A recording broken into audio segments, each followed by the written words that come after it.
Բարև, հայ ազգ։ Ես Սիմոնյան Դավիթն եմ, խոսքս ուղղված է հայ ազգին, երիտասարդությանը,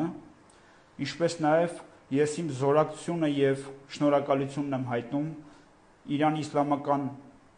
Հանրապետության ազգին ժողովրդին կառավարությանը։ Այս ծանր իրավիճակում հայ ազգի Հայաստանի Հանրապետության կողքին լինելու համար։ Ազգ ջան, ուրեմն ես արժանապատիվ հայ եմ, ես պայքարում եմ արժանապատվության, արդարության համար,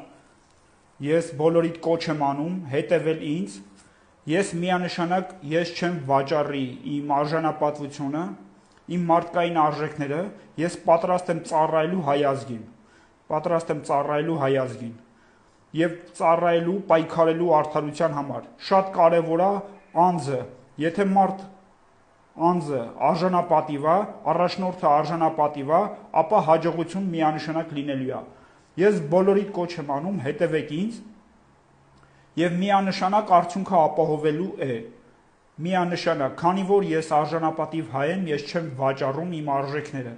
իմ մարդկային տեսակը ես չեմ վաճառում գումարի համար։ Ազգ ջան, հետևեք ինձ, ես շատ խնդիրների վերաբերյալ իմ տեսակետը, իմ մտքերը կարտահայտեմ եւ դուք ճիշտ ճանապարհով կառաջնորդվեք։